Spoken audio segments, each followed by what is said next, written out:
Okay, thank you. So thank you for coming here also on my behalf. So GDPR, the quoting the very worn acronym or saying that the data is the new oil. I have used to hate it, but I actually also like it because it's dual use.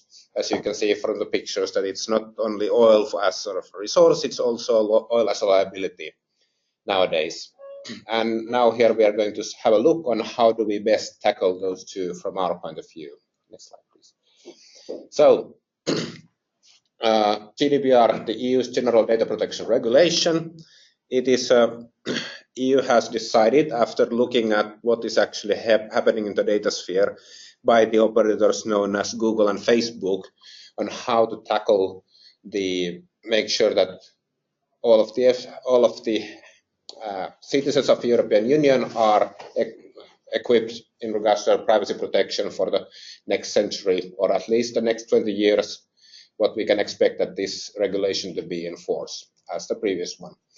And now that as we are 1 month to go from the GDPR enforcement date, we can also start thinking already how do we actually do how do we live under the GDPR.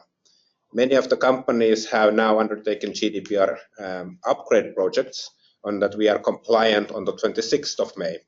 But if we look at the life under the previous directive, which was ruling our lives to this date, even like 1 year ago, there were very material rulings from the EU Court of Justice, which were really changing the landscape of what is the privacy regulation. So it also means that for companies, now that we are doing, even if we have the upgrade projects, it's not sufficient that we are compliant now. We somehow have to be compliant in the future, and with the consideration that the requirements will keep on changing constantly. Couple of notes also that the GDPR scope is also not limited solely within Europe. The scope is all of the companies who have their operations in Europe, including all of the companies who are selling to individuals in Europe. So even if you're a company located, let's say in Mexico, and you're selling to Europe, nonetheless you have to comply with the GDPR when doing such sales. Also, to add to the complexity and fun, it doesn't overrule the sector-specific laws, so those will be re-evaluated, but they will remain. As a point of example, Finland has 700 different laws which have specific rules about handling of personal data in specific situations, and by default, all of those will remain in effect. Of course, they will be modified, and their implementation, their interpretation will be changed over the next few years, but nonetheless, they will remain there. Also, there is the issue of companion law. So again, even if the GDPR is effective in 1 month, each country has to come out with its companion law, which is effectively saying, hey, this is how you apply GDPR in your state, and how we exercise the 13 points of flexibility awarded by the GDPR to each individual national states. Of course, to make this interesting for us who have to comply with it, only Germany has to date been able to release that law. All of the other countries are still drafting their own, and it remains to be. And in practical sense, it simply means that to the extent you're relying on items for your business which are in the scope of those 13 exceptions, in such case you simply have to live with an added layer of insecurity of regulation until the respective nation comes up with the companion law. Which often is the case that since GDPR doesn't overrule your national laws, it will also mean that until the companion law is created, any rules from your national privacy laws which are not in direct conflict with the GDPR will also remain at force. And also, for all of us who operate in the realm of electronic communications and privacy, we are going to have a new regulation in in 2 years' time, based on my guesstimation on that side as well. So especially what this means in summary, especially for us here in the Nordics, who have accustomed to rather relaxed compliance culture, that is going to change, and we will have a more European compliance structure going forward. Now, what is GDPR about? The core, it has about 100 different articles, varying from data protection authority empowerment to specific right of portability. If I were to boil it down to essentials, it would be in these 4 squares here. The first of one, which is probably the most thought about, is, well, there is obviously the fines, but we'll get to those later. But the most problematic from the implementation side is the data subject rights. They are effectively created, so even today, many companies are obliged to provide, give people access to their data, delete the data if it's no longer needed, and provide the right of rectification if the data is incorrect. Those rights, to the extent they are complied today, are now also sort of enforced, made more strict, and they are also giving another new 3 rights, basically rights of object to data processing, right of portability, and right of restriction. If you want to put these 3 new rights in common language, the portability is basically cut and paste the information so that it can be copy paste the information so that it can be used in the same way, in the same structure you had it previously for the same purpose. Right of objection is, well, basically say, as in the US court dramas, I object to your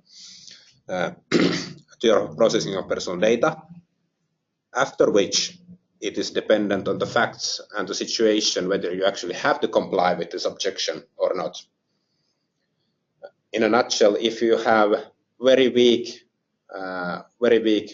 rationale why you're processing the data in question, in such case, you basically have to comply with the objection and vice versa.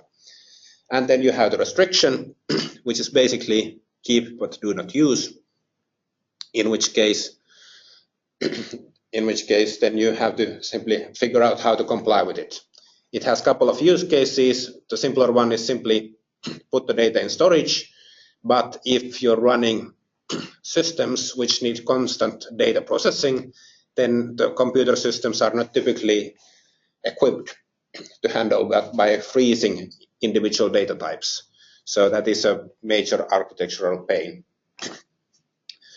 Other stuff what we have in GDPR is the privacy by design and default. Those who know GDPR in depth know that there is a specific Article 25 on the topic of design and default. Taking a high-level view, we can actually forget about Article 25 at this point of time and simply read the privacy by design principle as something that each company has to look into six key privacy principles: the transparency, purpose limitation, data minimization, accuracy, retention, and integrity and confidentiality, and see how they are fulfilling those. And these principles are already in the existing legislation, the one we have in force under the EU Privacy Data Protection Directive, but they actually suddenly have teeth, not only because of the fines or the threat of fines, but also because of the accountability principle, which is meaning that you actually have to show how you are performing all of these principles. So it's not simply enough to write a paper and say that we take data minimization very seriously. You actually have to show how you do it. At the fourth corner here, we have the enhanced security requirements. So in this age of constant data security breaches and data leakages, we are now finally going to have a US-style obligation to make breach notifications in the event the personal data of the individuals is breached, which is on the larger scale it is welcome, because up till the situation as until today was that if there was a breach, everyone was trying to be very quiet about it, not tell anyone, and hope that no one notices, which also means that no one gets learned from the other people's entities' breaches. So at least this is a good way to see, hey, let's not the same thing happen to us than what happened to our neighbors. Nice. Okay, so what should we do now? So depending on how you're positioned or how far you are into your own GDPR project, I have a twofold opinion on this one, what you should focus on. And these are something what F-Secure has all applied in our own approach to this topic. Some of them by the heel, but nonetheless, these are things we have decided that, hey, these are things which actually really work and are necessary. And the first one, and even if you're pretty far on your project and you haven't done any of the items on the left side of the screen, then I would prompt you to ask why, and then can you still make it without those preconditions, especially if you're running a multi-100-person company. So first one, the executive buy-in. This is not a voluntary project by any means. At some point of time, even if you have a good buzz going on that, hey, yeah, we are going to make our company GDPR compliant, nonetheless, it's not, you're going to run sooner or later to another stakeholders in your company who have their own respective business goals and budgets to which GDPR related work has not been factored in any way. So the only way to get those people on board is that you have a sort of a decision from your CEO or board of directors or from equivalent level deciding that, hey, this is a must-do item and we are going to do this, and it is not a voluntary project what you do later on in 2019. Another one is the project budget. The GDPR project is horridly difficult to sort of estimate how much time it's going to take for you. So likely whatever budget you have is going to have a substantial factor allocated to unforeseen costs. But also when budgeting about GDPR work, I would sort of recommend you that you will take a special pain that how much it actually induces work in manpower sense. For example, taking an F-Secure as an example, we are a 1,100-person company, and in our GDPR project, it required for over 150 people to date to sort of do activities on this realm. And I'm probably actually evaluating the number on the lower end. So whatever cost we have sort of paid outside is minimal in comparison to the work time used by all of those people. So that's likely where, depending a bit on your business, but that is most likely where the real cost of compliance comes.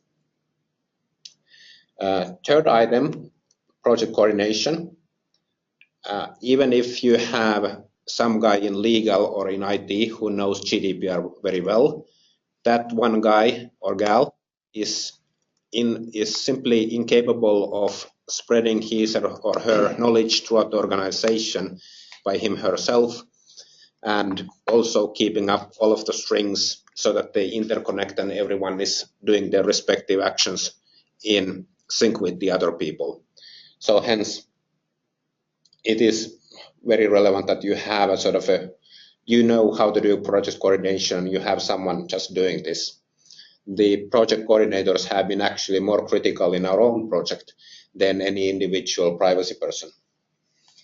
And the fourth, as silly or unnecessary it sounds, draw the data maps. The data map, and with the data maps, I mean get information where the data in your company is residing and make them available to everyone in the project. The rationale for this is that you need to have a common understanding of what is your data structure for all of the people working in the project to be able to collaborate to the same effect, and also to easily notice that, hey, here we still have a gap, here we have a strange data flow, and so forth. So they are one of the most centric items in this. Any policies or others can actually, or let's say writing down specific rules can almost wait for these 4 items, especially the data maps, because you can never get to the writing any cohesive or feasible policies unless you do a proper data mapping first. It doesn't have to be a sort of, or it depends on your preferences how high level you need it to be, but just draw some kind of a map. So, and then taking approach if you're already pretty far ahead on your own project. So the first one here is ruthless prioritization, what I want to focus on. At this point of time, we keep hearing from our customers, many of them saying that we have to be compliant on all levels on 25th of May. We just have to be on all, but that's no longer feasible. It hasn't been feasible during 2018, that's saying. So in many companies, especially those which are data or information intensive, simply the amount of work is so huge that you're unable to do a good quality work if you try to cram everything by that one deadline.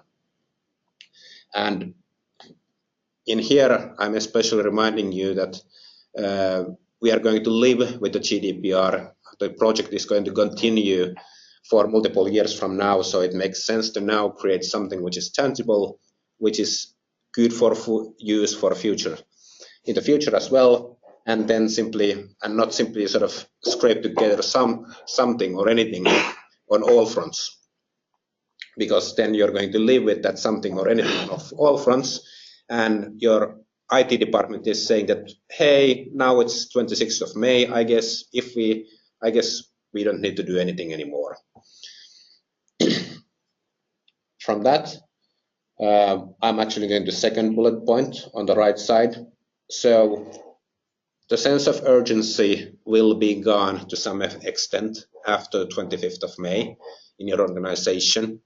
So whatever is theming your project is no longer going to be there in the same sense, and it means that you have to have a governance model going in the forward for those purposes. So already now, or let's say during the summer, it's a good time to think, hey, how do we make sure that all of the low priority gaps which have not been implemented or will be implemented, and how do we tackle the items, surprises, what come across with the evolution of your business or your products as we go forward. Especially the security side is something which each company is required by the changes in that article in GDPR to have a sort of ongoing capability to make sure that the security obligations or security safeguards remain effective and in place. So the GDPR is basically not a fire and forget exercise. Third point, maintenance and debt. So as simply a hint, GDPR is causing all of the companies to document huge amount of items which have not documented before. So this imposes a danger of creating a huge amount of dead documentation, on which no one has a business interest to keep up to date. So try to make all of your documentation dual use as much as possible, basically so that even that they also meet some business or purpose, like transparency requirement, and that they also will be updated automatically over the course of the business, and try to keep those lean, at least in the number as possible, because the outcome, I have heard about companies who have, for example, over 60 personal data records at the end of this exercise, which means that they have 60 personal data records which have to be kept up to date, but which have probably no other meaning in business sense after the project has finished. So obviously that kind of situation is untenable for logical operations. So hence my preference on dual use. And then, as the last, consider what data subject rights really mean, like in which point you have to implement, for example, the right to be forgotten, and which system can simply operate as they do, because we all know that all of us are going to have systems which are basically non-GDPR updatable, but still but we are unable to get rid of for any given, for a couple of years at least. So, continuing on with a quick review, how do we do this ourselves? Each and every F-Secure product, be it protection services for businesses, Threat Shield, which is upcoming, or Business Suite and the products thereunder, including our consumer products, have actually gone through a privacy impact assessment, which is going to look at those 8 sections what we have there. So basically, how do we do compliance is that we have a very lengthy checklist which is collecting under those 8 headings sort of all of the requirements of the GDPR and to make sure that our products are compliant. So first of all, we look at the privacy positioning. Are we a controller, meaning the company who is setting the means and purposes of personal data processing for a given business purpose, or a processor, meaning a company which is only doing data processing on behalf of this controller? And we start with the positioning because it tells us how do we need to contract, from which position, and what obligations we have to fulfill, and with how much severity in the GDPR. If you're a processor in all of your business, except HR, where you're basically always the controller, in that case, the processor requirement set is much less than what you have if you're a controller. Now that being tackled, the next one is the legal grounds. So the GDPR gives you 8 different legal grounds based on which you can process data. Those are basically, we have to process data by law, or it's necessary to perform a contract, or we have the consent from the end user, or we have a legitimate interest which is outweighing any privacy interest the data subject may have. Then you have also 2 others if you're in public sector, but basically you have to choose which of these 4 or 6 you apply. And it is not simply a legal theoretical exercise, but you're doing this for the purposes that you know which data subject rights you have to actually implement in your systems. Because, for example, if you can process some data by force of law, you don't have to care about right of objection or restriction or consent revocation in such case. So it gives you much more freedom to maneuver in some cases. Third one, retention times. The Google right to be forgotten verdict still ringing closely in all of our heads. That's still something which is one of the key tenets here. The data minimization, storage time limitation, that's repeated over and over again in the GDPR. So my guidance here is simply, it's best when you collect what data you have, also make a plan. These are the business purposes. This is how long we keep it. It doesn't have to be that we keep it for 5 years. It can easily be that we keep it for duration of the existence of the agreement plus the grace period, and then we delete it. So as long as you have a rule on how long certain data will be kept, you're pretty well off. Then you have the data transfers and disclosures. So it's good to map also with where your data is flowing from your infrastructure and know how do you actually contract on those. I'll come down to that in the next couple of slides. Then 5 and 6, limit accesses, bolster security, and update your privacy policy. Those are highlighted for the reason that those give you the most benefit per any individual activity you do under the GDPR or any other data protection regulation. If your privacy policies are presented to the users, if they're up to date, then you're already in a situation that the likelihood that you would be doing something on which you would be non-transparent to your users is pretty low. Basically, you have a solid privacy story. Hey, this is where we use your data. Obviously, you're unable to write a solid privacy policy unless you have done all of the previous actions, because otherwise you don't know what to write to the policy.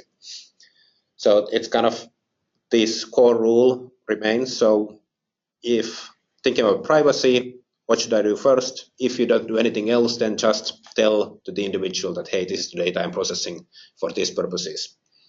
The fifth one, access rights and security. If I look at the statistics going back 7 years, the data breach has been the single highest sort of causage of fines and penalties and liabilities to companies in the realm of privacy. So if you simply take this as a risk mitigation exercise, then the best way for you to mitigate your risk is to make sure that the likelihood of personal data breaches is kept low by having a proper access control, having a solid security framework, security services, and also being somehow able to detect that, hey, now we have a breach. If we have a breach, let's notify it to the Data Protection Authority before they read about it in the news. So that's the way you can show that you have prepared and you have done your best. Because if you don't have this capability and your breach and your data is leaked to the web, then the presumption is that then the onset or the stance from which the Data Protection Authority looks at your operations is going to be much more negative, saying basically that, hey, these guys have either been dishonest or not disclosing the breach, or they have been incapable of securing the data properly in the first place. 7, data subject rights and agree and process. So at least not all of the companies are expected or needed to have a very nice end user portals by which the users can manage their data and implement all of the 6 rights. But nonetheless, I would recommend highly that everyone does at least a sort of plan and an exercise on how do we actually implement these rights even on a manual basis. If your company gets something like 5 data requests a year, one of which is probably a journalist, then at least it helps that you have done a sort of one exercise round on, hey, this is how we actually do this. Then it's not so difficult, even if you can't do it everything by automation, as it's not feasible, but you can at least comply. And the final one on the list is that if you're engaging in high risk processing, then you have whether you have to do a data protection impact assessment. Now, final before I give this over to Jonas, a brief comment about this contractual stance. So typically, and I want to touch this because I see this so much as an unnecessary work. In the transfers between different entities when it comes to personal data is governed by the presumption that the transfer is always happening in a relation from controller to processor, at which point you go and see the Article 28 of the GDPR and see, hey, we have to implement these 1.5 pages to our contract. So, and this is the only way we use. But the reality is looking a bit more like this.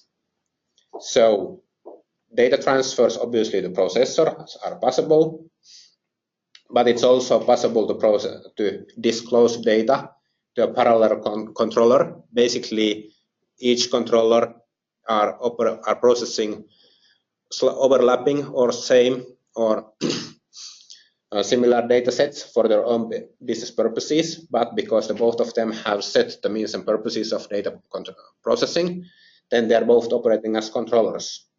It is also possible that the two entities are operating as joint controllers, in which case they are processing the same data set for completely same purpose, based on completely same legal grounds. So even if you're transferring personal data, these are the problems these are the cases where you can do with very little contracting. The joint controller contracting basically requires that you agree on 3 items, like who is responsibility of what, how do you contact to enforce the data subject rights, and other practicalities. And on the parallel controllers, it's basically sufficient that you establish that the receiving controller has a legitimate need and business interest for the data within that purpose for which you give.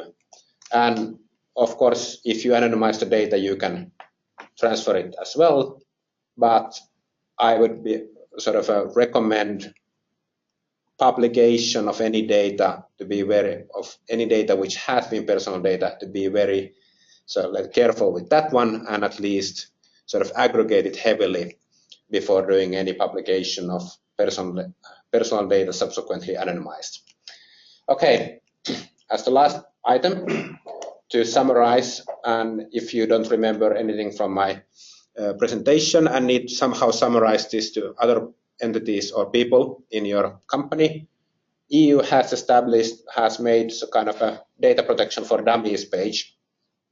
On its pages, the link you can see on the lower side of the picture of the slide, which is a very good resource of crystallizing to people new to the GDPR what is this all actually about. Thank you very much. Thank you, Hannes, for the really concrete presentation and what steps other companies should also be taking. And now over to Jonas and why vulnerability management is so important in regards to GDPR. Thank you, Karen, and thank you, Hannes, for the presentation. So I'm going to shortly run you through a little bit on GDPR and vulnerability management. Now, as the first point, if we look at the requirements in GDPR, it says, for example, that data controllers and data processors must protect EU personal information through appropriate technical and organizational measures. And in practice, this means in English that you must do whatever in your power to prevent accidental or malicious incidents from happening. And of course, in the context of GDPR, it's always about the privacy-related data. And then if we look at another example, it also says that this could, for example, include preventing unauthorized access to electronic communications networks and malicious code distribution, and stopping denial of service attacks and damage to computer and electronic communication systems. Again, in English, means that in practice you need to ensure that the basics of security when it comes to availability, authenticity, integrity, and confidentiality of stored or transmitted personal data cannot be compromised. If you are looking for details in GDPR when it comes to any solutions or vulnerability management, you will not be able to find it, unfortunately. It's not specific when it comes to how you should do this. It just tells you that you need to get your processes and your tools in place to prevent this from happening. So if we go to the brief, we can go to the next slide, please.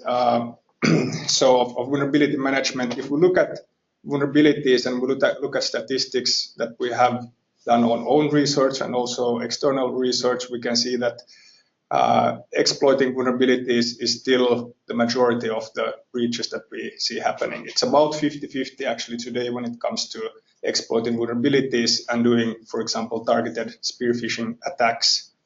So this is a big problem at the moment. And in order to gain then comprehensive insight on the risk it poses, it's really critical to know what kind of security threats there are, how can we minimize them, and hence also maintain compliance either with GDPR or other potential compliance need that the company is facing. So if we look further on some statistic here, there's about 8,000 vulnerabilities disclosed every year, which means that there's new security vulnerability every 90 minutes. Of these, in total, between 50 and 300 are critical to your business and at the same time likely to be exploited. The biggest issue with the vulnerabilities is not that they keep popping up very often. The biggest issue is that remediating the risk that follows takes too long. So on average, it's 103 days until a known security vulnerability is patched in a system.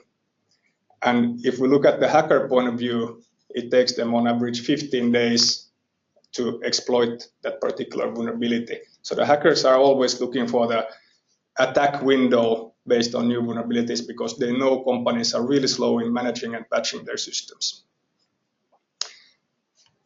And the problem, of course, arises, as I said, that hackers are very much aware of the vulnerabilities coming out every 90 minutes. They are following it most probably more actively than any organization or any company in the world.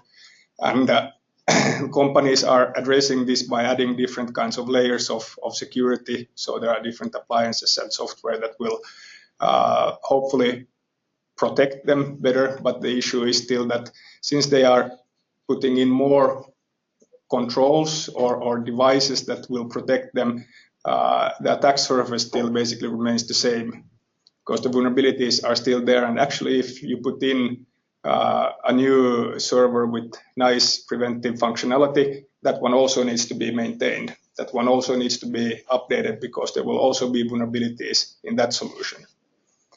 So the broad attack surface and getting broader all the time, and many companies don't even know how broad it is. So what is kind of the scope that the attacker is looking at when he's planning an attack or even doing a opportunistic type of attack towards many companies in the same goal. Then if we look at vulnerability management itself,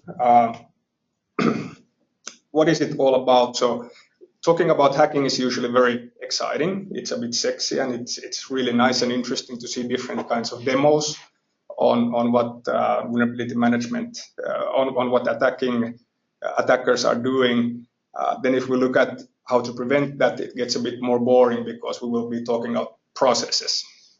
So the attackers, they have the nice methods which are really interesting to everybody between 9 years old and 90 years old. And then when the defenders need to look at it, they need to look at the process on how to mitigate this. What kind of measures do they need to have in place in order to prevent this? So vulnerability management is a foundational component. If we look at most security frameworks or compliance frameworks or similar, so talking about ISO 27000 series or ISF standard of good practices, PCI DSS, they all mention that the vulnerability management is kind of a basic part of managing the security on a continuous basis in a company and also requires companies to do that. The GDPR itself doesn't say that you need to, for example, scan your vulnerabilities every month or so, but one could, of course, assume that if you don't have a process in place, you're not fully compliant with best practices in the field of IT security.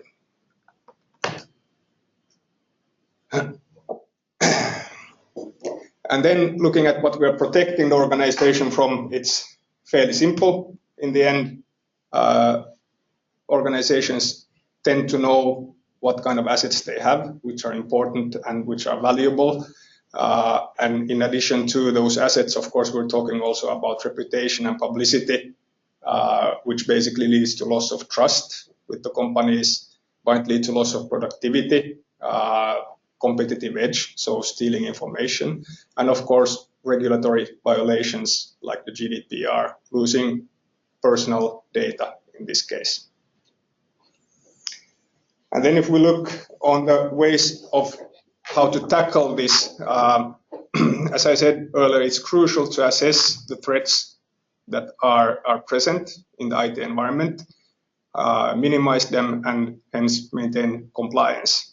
And to do this, vulnerability management is quite a foundational method, not only to the security managers of the company or the technical team of the company, but with more and more regulation coming up, and especially GDPR, it actually touches everybody up all the way to the CEO level as well. Basically, if we look at GDPR as an example, so there's no clear requirements on or definitions on how things should be done, but they are looking at companies should have a kind of documented way of how they handle it. So if we take as an example, we can talk about vulnerability management as a process, or we can say a one-time vulnerability scan. So a one-time vulnerability scan is seldom enough. Again, referring back to the fact that every 90 minutes there's a new vulnerability, so you need to show that you're actually doing this on continuous basis. So you need to show external stakeholders that you are actually taking care of your security according to best practices. And then if we go a bit into the solution side and an example on vulnerability management, so there are different parts. One thing is that, do you even know what the attack surface is in your company? So we're talking here about the global digital presence, the top balloon here. So mapping out, for example, shadow IT, forgotten systems or marketing sites, which might include personal data, subdomains, which you might not know that are actually broadcasted out to the internet. So getting the full presence, what is seen from the company to the internet. Then you should be doing network asset discovery. So that's essentially then a port scan telling us what kind of devices actually are responding. Are they online? What type of assets they are?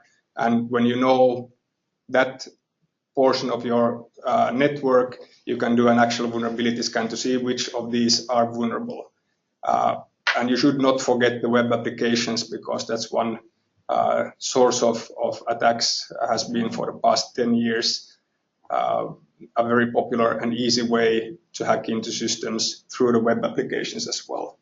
So once you have the scan done, you know what vulnerabilities you have, you can run different kinds of reports and start managing those vulnerabilities. So who is responsible for what servers or devices or printers or whatever might be in the network, who is responsible for doing the patching and fixing those vulnerabilities. And then once the most critical ones are done, you should assess to verify that you have actually managed to fix those, and then again report the status. And this should be an ongoing process, more or less all the time. Our recommendation is that depending on the type of business and the size of the environment, you should be doing it on a monthly basis, or at least on a quarterly basis, to make sure that you are keeping the windows closed when it comes to known vulnerabilities. And as a last point from my side for today is that we have a solution for this. So F-Secure Radar will help you maintain GDPR compliance. So GDPR will not say that you need to do vulnerability management, but basically it's an elementary part of cybersecurity processes. Radar will support you with a very easy and nice way of managing and using the system itself, and we're very happy to say that Gartner is listing F-Secure as a vendor for vulnerability management technology and solutions. And you can also read more on our views on vulnerability management and the challenges that lay behind and the impacts on our business.fsecure.com page. All right. For me, thank you. Thank you, Jonas. This was really good, and I hope, we got a really good information on why vulnerability management is so important, and it should be an ongoing process. This webinar has been recorded, and you will in one day get an email from us with a link to this website where you can once more listen to this webinar and also sign up for our next webinar, which will be on May 22nd at 11 a.m. EST.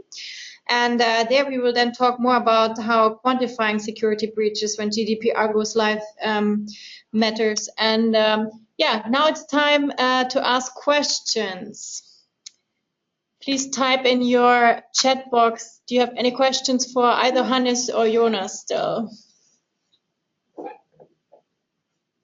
So we have the first question we can start with. This is probably mostly for Hannes, but you can answer both of you. So F-Secure has gone through the process of becoming compliant with GDPR, and looking at that experience, what would you say was maybe the biggest challenge for us? in that process? Biggest challenge was at some point of time the amount of moving parts and people to be engaged and being aware of other people doing something was becoming so huge that midway throughout the project we simply had to get more resources from our internal project management office, because otherwise we would have been unable to tackle the complexity. So that would be, let's say, the complexity of people and sort of the depth of the requirements was the biggest surprise. Yeah, good. We have one question regarding vulnerability management. There's of course the problem of discovering vulnerabilities. There's also does that also include doing fixing them, like patching them? Is that part of the scope of the product, or are there other solutions to do that? For the actual fixing of the vulnerabilities that we can find with Radar, there's a built-in ticketing system, but as such there is no way in Radar to deploy patches to certain devices or servers. So it's a tool that helps you organize around the vulnerability management and also organize who is responsible for fixing what. So if we, for example, compare to applications running on a workstation, that's not the main point of Radar. There's, for example, a software updater then that is more suitable for this particular need. So Radar is more meant for network-based vulnerability discovery and web application-based vulnerability discovery, and providing the tools on how to organize remediation of those. Good. Not so many questions so far. Please write them into the question box if you have any. Is everybody familiar with software updaters? Yeah, we can maybe clarify a little on that. So as Jonas mentioned, we have the software updater, which is about patching or applying security hotfixes to actually fix vulnerabilities found. So this is something that is part of our products for companies. We have both protection service for business and we have business suite, and software updater is part of both of those portfolios.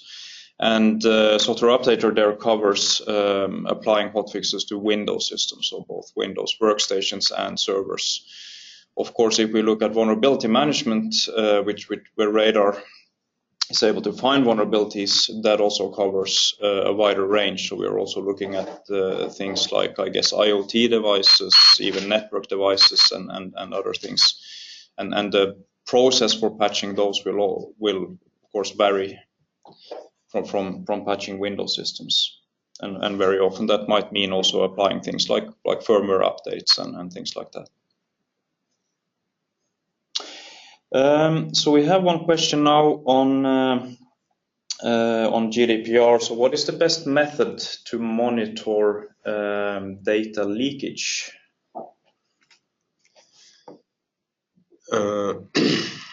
You have it. The data leakage monitoring can take in sort of several layers. Jonas, do you want to take this one? Oh, I can start, of course. But you have to have first of all is that you have to decide in your company who has the responsibility. You have the system which is processing the data. Then you have the IT infrastructure who are providing company-wide services to everyone. And then you still additionally have the function who is actually sort of deciding on the actions, what happens when you realize that you have a data leakage. So Jonas will respond to you on what's the best way to actually monitor those. But my point is that you kind of need collaboration between all of these three layers to actually have an effective defensive network. Yes, and of course there are F-Secure has a solution as well for monitoring malicious activity based on behavioral analysis. So we have a service called Rapid Detection Service, which monitors 24/7 all the endpoints and the servers for unusual or malicious behavior in order to be able to detect either an outside or insider attacker who is doing something they're not supposed to do. That will not automatically stop all the data leakage, and it will not be able to detect all data leakage, of course, because it's based on attacker behavior. So there is somebody malicious, either insider or outsider, who is doing something that is not ordinary within the network, like stealing data or escalating privileges to get to a file server or such, and then of course exfiltrating data from the network. Yeah. Next question here. What will be the first thing in a late-running GDPR project to skip or minimize effort? First thing, to minimize efforts. It kind of depends on the size of the company you're operating, but I would probably say that I would turn the whole question the other way around and see that if you have absolutely nothing in place, then start saying that you have some kind of vehicle of providing the transparency to your customers or employees that, hey, this is how we are processing your data, because that is setting the expectations, and that is also the place where you kind of get caught on the first place, because everyone can see whether you're collecting data but not telling anyone about it. So it's kind of it's a no-brainer on that side. If you're speaking about, if I try to think about your question, what to skip, is that my guesstimation would be that in terms of data subject rights, that everyone has been speaking and the media has been speaking about that you have a right of access and you have the right of deleting the information which the controller no longer has the right to keep. So in flipping that around, it also means that the obligations of maybe rectification to a slighter extent, but for example, the portability and restriction actually have no, I would wait that it will take some quite time before any customers will become aware that, hey, they actually have those rights, and if they even have any use case to exercise the right of portability. The portability is something which is an awesome right if you want to transfer your medical information from one healthcare provider to the other. But if your information consists of taxi rides or pizzas ordered, then it actually has no relevance whatsoever. Good. Then we have an interesting one. So whether we have any plans to add reports in our EPP product, so endpoint protection and prevention, that would be for us business suite or protection service for business, but I guess this could also be extended to any kind of EPP product. Would you be able to see reports from those, whether you have been breached, essentially? On EPP side, well, that basically targets file-based malware attacks. So of course we have, and radar is not the tool either for that. It's more a preventive measure. So for detecting these kinds of attacks, we have the EDR solution coming up in a couple of months. And then of course we have the managed version of that called Rapid Detection Service, which then will constantly monitor what is happening in the network and also identify if there is a breach and helping to remediate immediately that as well. We're working with a strong 30-minute SLA, which is also required by the GDPR to have measures in place on how to detect and how to react and respond then and report back to the authorities if there is a breach regarding these. So on the EPP side, it's a complementary tool, kind of either the EDR solution or then as a managed service on the Rapid Detection Service. Good. I think we've covered the main questions. All right, then once again, thank you all for participating, and thank you to the speakers. You will find the recording on our website, and you will get an email from us how to find it. Have a good day, all of you.